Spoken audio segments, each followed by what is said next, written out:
తిరుపతి జిల్లా శ్రీకాళహస్తి పట్టణంలోని సరస్వతి ఆడిటోరియంలో బీజేపీ రాష్ట్ర అధ్యక్షులు పివిఎన్ మాధవ్ సారథ్యం కార్యక్రమాన్ని మరియు జిల్లా పర్యటనను విజయవంతం చేయాలని బీజేపీ రాష్ట్ర కార్యదర్శి కోల ఆనంద్ శ్రీకాళహస్తి నియోజకవర్గంలోని బీజేపీ నాయకులకు కార్యకర్తలకు పిలుపునిచ్చారు.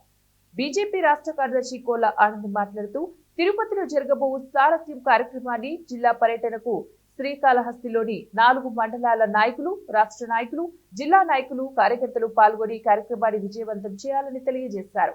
ఈ కార్యక్రమంలో బీజేపీ నాయకులు, కార్యకర్తలు తదితరులు పాల్గొన్నారు. అన్నటువంటి వారి నాయకులు ఎవరైనా ఉంటే ఈ కార్యక్రమానికి సంబంధించి కూడా మరి జిల్లా పార్టీ మండలాలకి మండల అధ్యక్షులు ఉంటారు. ఆల్రెడీ మనకి మండల అధ్యక్షులు అందరూ ఉన్నారు. అయినా కూడా మండల ఇన్ఛార్జీలు కూడా మరి పార్టీ ప్రకటించడం జరిగింది. మరి రేణుగుంట మండలానికి మేలగారి సుబ్రహ్మరెడ్డి గారిని పార్టీ ఇన్ఛార్జిగా నియమించడం జరిగింది. ఏర్పేడు మండలానికి మరి నాదముని గారిని ఇన్ఛార్జిగా నియమించడం జరిగింది.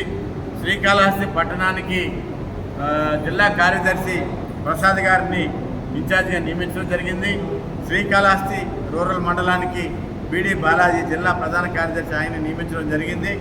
అదేవిధంగా తొట్టంబేడు మండలానికి గుండెటి గోపాల్ గారిని ఈ యొక్క తొట్టంబేడు మండల ఇన్ఛార్జిగా నియమించడం జరిగింది.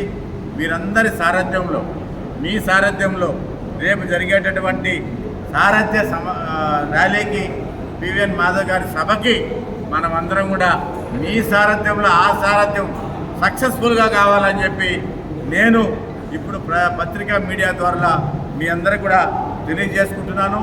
ప్రతి ఒక్కరు కూడా దీని మీద ప్రత్యేకమైన శ్రద్ధ ఉంచాలా. ఏదో వచ్చినాం పిలిచినాం పోయినాం కాదు.